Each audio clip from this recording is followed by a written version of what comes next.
नमस्कार, आप देख रहे हैं कैपिटल टीवी का खास शो महाराष्ट्र फाइल्स। आपके साथ मैं हूं परवीन शेख। हम लेकर हाजिर हुए महाराष्ट्र की 5 बड़ी खबरें जिनका आपसे है सरोकार। आपको बताएंगे क्या है महाराष्ट्र में अकेले चुनाव लड़ने की कांग्रेस की रणनीति, क्यों ओबीसी कार्ड से विपक्ष हुआ परेशान, शिंदे ने मौलवियों की सैलरी में क्यों किया इजाफा, नाना पटोले के बयान पर क्यों मचा है बवाल और रतन टाटा के लिए राजकीय शोक का ऐलान। इसके अलावा जानेंगे कौन किसे दे रहा है चुनौती और कौन किसकी बढ़ा रहा है टेंशन। साथ ही आपको इन सभी खबरों से कराएंगे रूबरू। लेकिन तमाम बड़ी खबरों में आगे बढ़ने से पहले एक नजर डालते हैं महाराष्ट्र की टॉप हेडलाइंस पर। महाराष्ट्र में क्या अकेले चुनाव लड़ेगी कांग्रेस? संजय राउत के बयान के बाद कांग्रेस ने दिखाए तेवर, मुंह बंद रखने की दी नसीहत। महाराष्ट्र में चुनाव से पहले बीजेपी का सबसे बड़ा दांव, 15 जातियां ओबीसी लिस्ट में शामिल, मुंह ताकते रह गए राहुल, उद्धव और शरद पवार। मदरसों के टीचरों को लेकर शिंदे सरकार का बड़ा फैसला, कैबिनेट ने मौलवियों की सैलरी में किया इजाफा। महाराष्ट्र में बड़ा भाई रहेगी कांग्रेस, 115 सीटों पर लड़ेगी चुनाव, नाना पटोले बोले बिना सीएम फेस के चुनाव लड़ेगा अघाड़ी। राजकीय सम्मान के साथ रतन टाटा को अंतिम विदाई, शिंदे सरकार ने राजकीय शोक का किया ऐलान। खबरों में सबसे पहले बात कांग्रेस के बड़े ऐलान की। हरियाणा विधानसभा चुनाव के नतीजों पर संजय राउत के बयान ने सियासी हलचल तेज कर दी है। राउत ने कहा था कि महाराष्ट्र में अगर कांग्रेस अकेले चुनाव लड़ना चाहती है तो अपनी भूमिका साफ कर दे।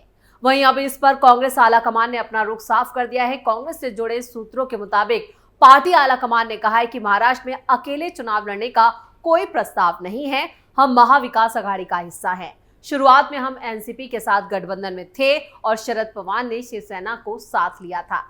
वहीं क्या ये उद्धव ठाकरे को सीएम उम्मीदवार घोषित करने के लिए दबाव की रणनीति हो सकती है?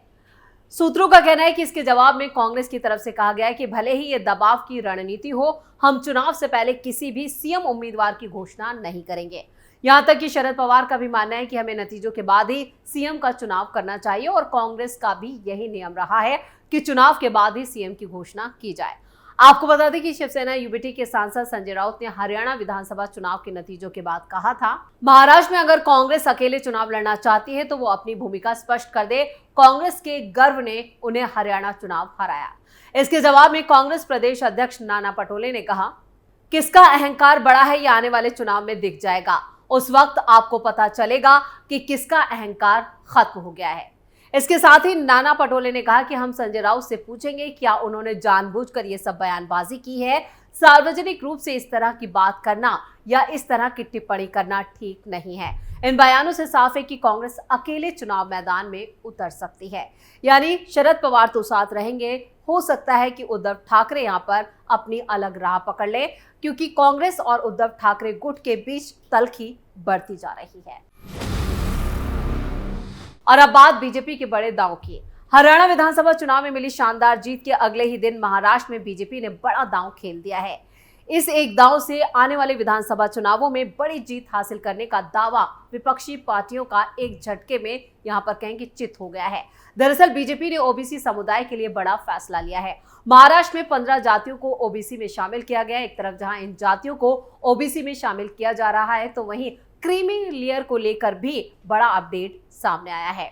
राज्य कैबिनेट की गुरुवार को आखिरी बैठक हुई जिसमें राज्य सरकार ने नॉन क्रीमी लेयर की सीमा बढ़ाने को लेकर केंद्र सरकार से सिफारिश की। राज्य सरकार नॉन क्रीमी लेयर की सीमा 8 लाख से बढ़ाकर 15 लाख करेगी और नॉन क्रीमी लेयर की सीमा बढ़ने के बाद इसका फायदा ओबीसी, मराठा और आरक्षण का फायदा उठा रहे दूसरे समुदायों को भी मिलेगा।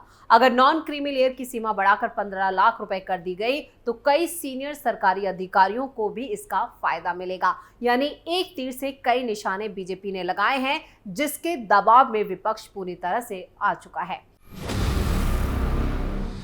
खबरों में आगे बढ़ते हैं। महाराष्ट्र में विधानसभा चुनाव से पहले एकनाथ शिंदे की नेतृत्व वाली महायुति गठबंधन की सरकार ने कई बड़े फैसले लिए।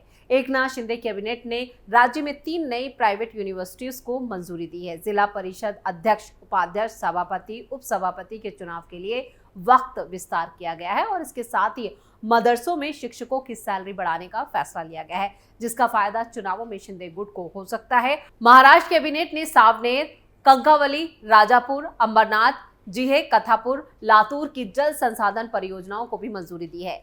बांद्रा सरकारी कर्मचारियों को आवास उपलब्ध कराए जाएंगे। इसके साथ ही महाराष्ट्र पब्लिक लाइब्रेरी एक्ट में भी संशोधन किया गया है। यानी कैबिनेट ने यहाँ पर कई एक के बाद एक बड़े फैसले लिए, लेकिन इनमें सबसे ज्यादा चौंकाने वाला फैसला रहा वो था मदरसे के जो मौलवी हैं उनकी सैलरी में इजाफा करना।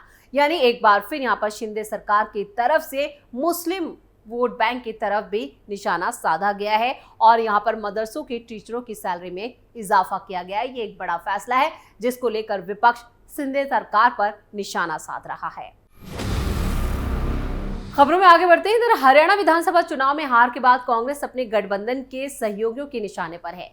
यूपी में अखिलेश यादव ने उपचुनाव के लिए अपने उम्मीदवार घोषित कर दिए। हरियाणा की हार के बाद उद्धव ठाकरे और उमर अब्दुल्ला ने आम आदमी पार्टी से गठबंधन नहीं करने के लिए कांग्रेस को आड़े हाथों लिया है। संजय राउत ने इस हार के लिए कांग्रेस पर ओवर कॉन्फिडेंस होने का आरोप लगाया, जिसके बाद से कयास लगने लगे कि अब कांग्रेस महाराष्ट्र में सहयोगी दलों से तालमेल नहीं कर पाएगी।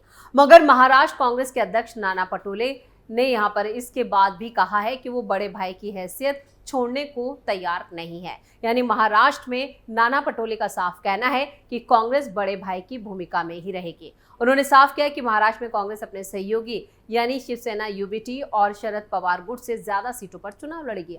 कांग्रेस नेता नाना पटोले ने दावा किया है कि हरियाणा में हार के दबाव में पार्टी अपनी दावेदारी कमजोर नहीं होने देगी। उन्होंने दावा किया कि हरियाणा के रिजल्ट का महाराष्ट्र पर कोई असर नहीं पड़ेगा। यह अलग बात है कि इसका असर अभी से दिखने लगा है। नाना पटोले ने कहा कि कांग्रेस महाविकास आघाड़ी के साथ चुनाव लड़ेगी और 288 सीटों में से 110 से 115 सीटों पर अपने उम्मीदवार उतारेगी। इधर उद्धव ठाकरे गुट और शरद पवार गुट की तरफ से भी कहा गया है कि उन्हें भी 80 से 85 सीटें दी जाएंगी। ये नाना पटोले का फार्मूला है। उन्होंने कहा है कि लेकिन कांग्रेस अपनी दावेदारी किसी भी सूरत में नहीं छोड़ेगी। उन्होंने दावा किया है कि गठबंधन में सीट बंटवारे को लेकर कोई विवाद भी नहीं है, क्योंकि इसका बंटवारा जीतने की संभावना के आधार पर किया गया है।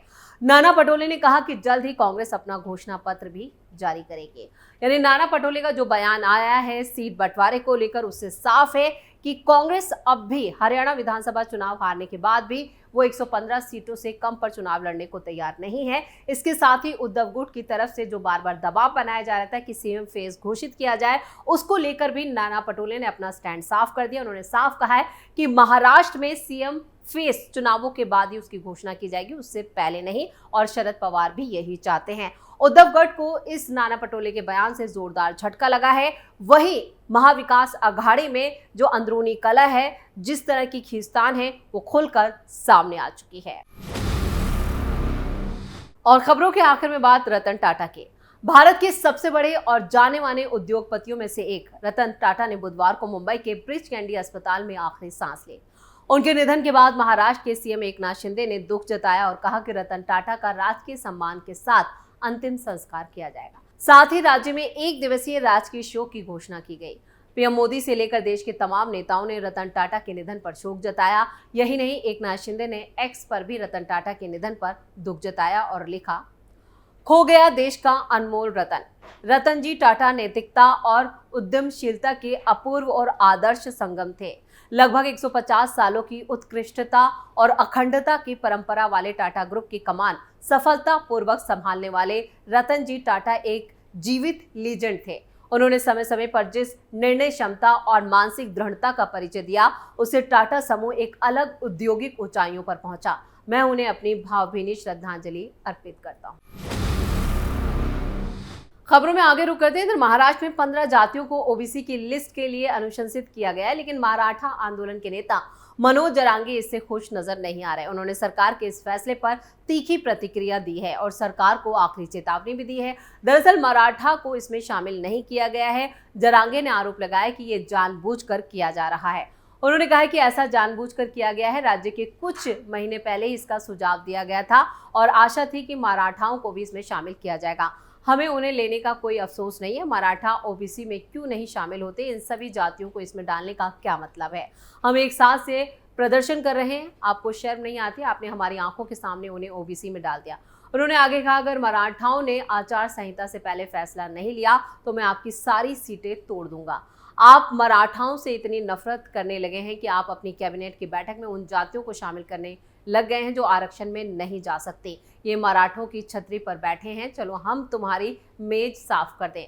जरांगे पाटिल ने सरकार को चेतावनी दी है कि अगर आपने आचार संहिता लागू नहीं की तो 55% मराठा समुदाय आपको एक भी सीट नहीं मिलने देगा। यानी मनोज जरांगे सीधे सीधे यहाँ पर एकनाथ शिंदे को चुनौती दे रहे हैं।